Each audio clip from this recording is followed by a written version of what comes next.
Good morning. Hopefully you are all fit and well and your painting projects are going as you wish them to go. Somebody was asking me, would I do a paint through of a figure so they could see how I go about painting a figure. So it's not something I would normally do because there are plenty of painting tutorials for you to watch. But as somebody has specifically asked me to do this, I'm happy to do it. Simon Evans, that was the guy's name, I do believe. So for you, Simon, and anybody else that's interested, I will happily do a painting tutorial for you. But what I thought I would do first off is I would give you a little tour of my workbench so you can see my sort of painting environment. In the corner there you will notice a couple of shortwave radios. I have a big shortwave bod, and when I'm painting I like to listen to something, whether it's a CD or whether it's shortwave. I like to listen to something. So that's why they're there. In front of them, there goes my clock now. As soon as you start recording, Sod's Law, your clock goes off. In front of the shortwave radios, let's close the door here a minute. In front of the shortwave radios, there's a little tripod stand for my iPhone, which is what I normally record on. So forgive me if my audio is not 100% up to its normal standard. I'm using the Logitech webcam today simply because it makes recording this particular project easier. So that's what I normally use, is a little tripod in my iPhone. But anyhow, next to that you'll see my, here you can see my arm here, my illuminated magnifier, because my eyes are so decrepit now. I need an illuminated magnifier, which is absolutely wonderful. If you haven't got one, get one. They make life so much easier. And above that, if I can move this up,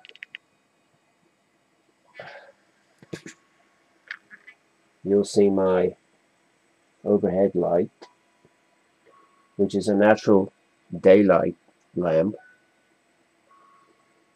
It doesn't have the yellow type bulbs in it. It has the daylight bulb in it. I don't know whether you'll see it if I turn it on. I don't know whether you notice it.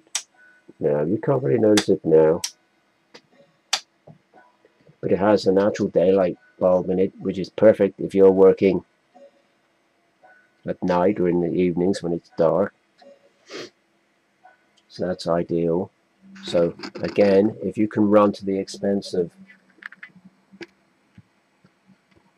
a natural daylight lamp, it's well worth it. Totally adjustable in any direction, up, down, left, right, whatever you want to do with it. Pots with blue tack on. I tend to use the little salt pots. I know a lot of you use bottle tops, which if it works for you, yeah, fine. But I like to have something a bit sort of substantial in my hand that I can manipulate around, and I find these ideal. And for the cost of what they weren't very much each. I just bought a load and dumped the salt and put the blue tack on the top. Pots full of, let's move around a minute.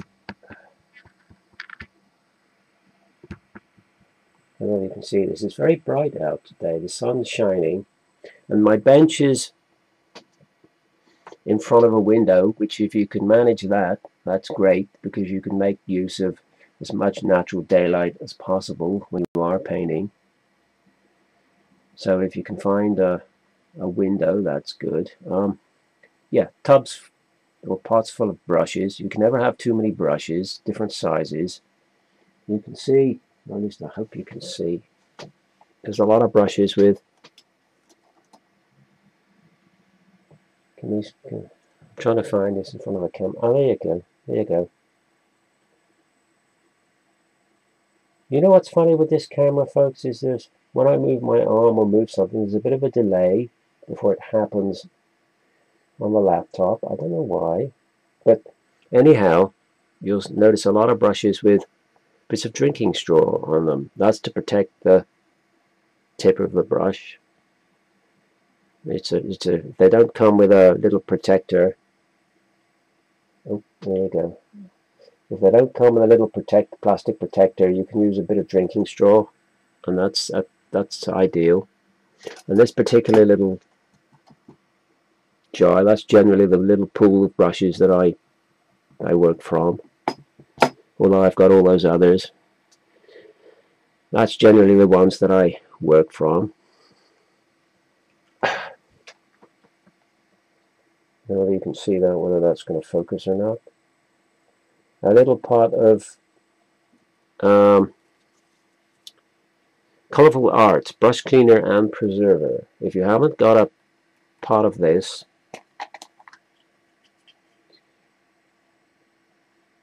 get yourself a pot of this, because it's fantastic stuff. I mean, brushes are expensive, so you want to look after them.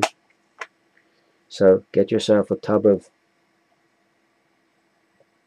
brush cleaner. It's money well spent, I assure you. And also the paint.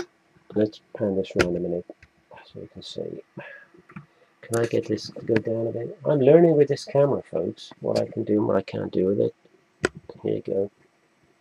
Yeah, basket's full of paint. Let's see if I can move here a minute so I can just show you these paints.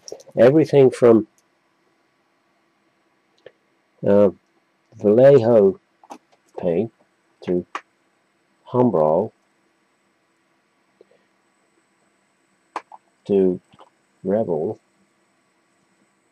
There's Tamaya in there, and in this basket is where I keep the tubes of paint, so you have everything like that.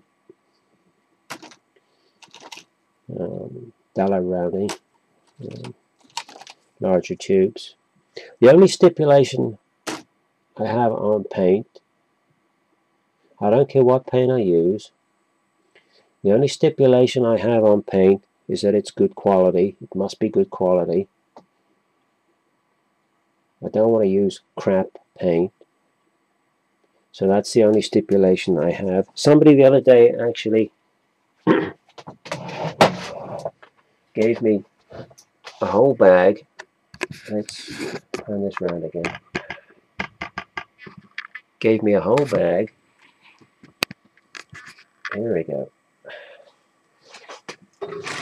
A whole bag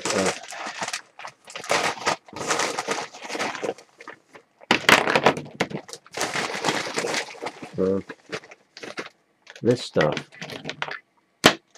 Now it's perfectly good paint. It's not gone off or anything. It's just paint that I won't use. You know, I have a whole bag full of stuff and a small tub as well. So this is not something I'm going to use, because I'm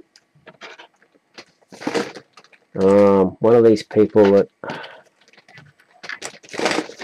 I like to use good quality paint. So if anybody out there wants a whole bag full of paint and are not too fussy on what paint they use, first person to raise their hand and give me their address, I will send them the whole bag of paint. They can have it. Take it off my hands. I don't want anything for it. Just give me your name and address and I'll send it to you, and you can have the whole lot free, gratis, because I'm never going to use it, folks.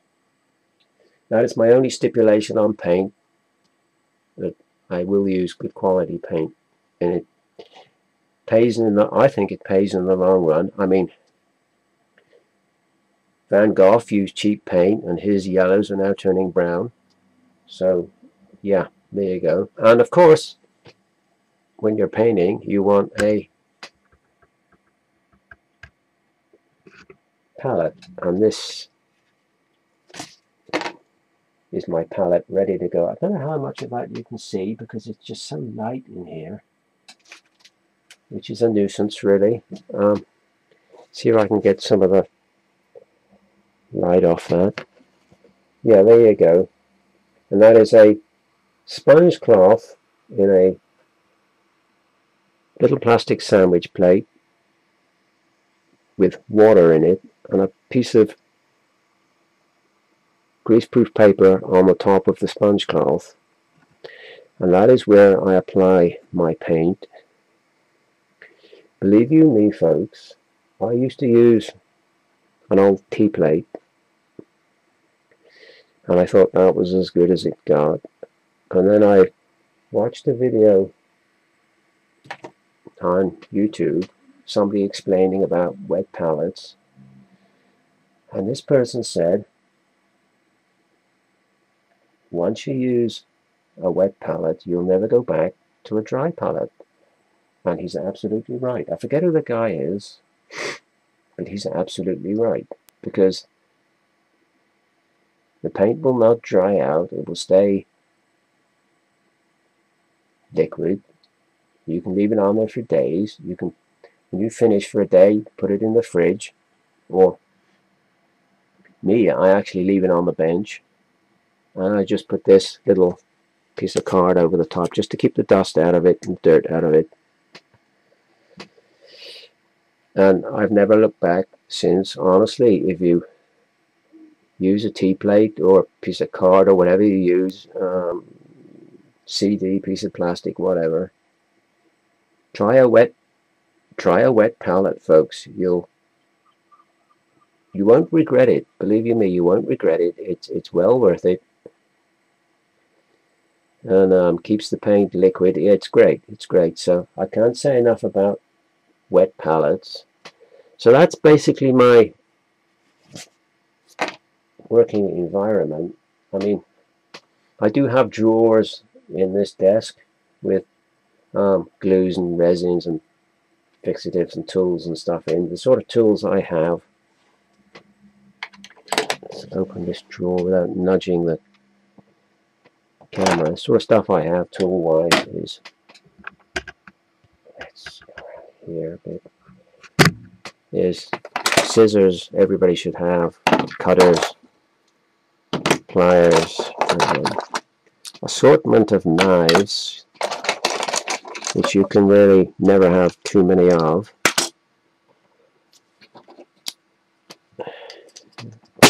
There's another one. I dropped a pair of tweezers there, which again, another knife you can not really have too many of. Pairs of tweezers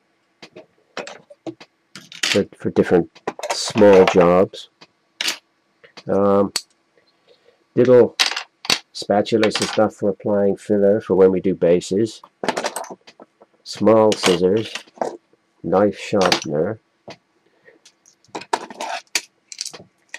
pin drills, and Archimedean drill.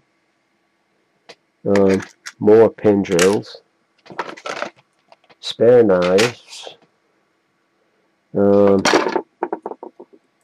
clippers, which can be useful, spare blades. I mean, yeah, there's all sorts in here.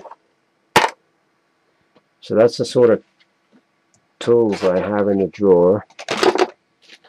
So I'm going to keep this out, actually, this drill, because we're going to be using that in a moment, because as I said on the last video, once I put all this stuff back in the drawer, we will do a figure of a French Napoleonic Dragoon. That way we could kill two birds with one stone. You could see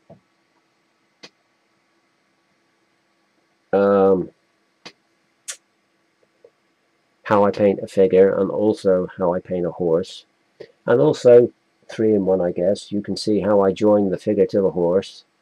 There's some debate on that as to which is the right way and which is the wrong way. I don't think there's a right and a wrong way. I think it's just whatever works for you is the way you do it. Some people say you should paint the horse and the rider separately. Other people say you should glue the rider to the horse and then paint them. Me, I sort of go halfway. I paint the horse and the rider separately and then pin the rider to the horse, which I'll show you that in a moment. So that's the tour of my working environment. I'm going to move the camera because I've got a tripod in the way of the bench here. I'm going to move the camera onto the bench, and then we'll get cracking on this French Napoleonic Dragoon.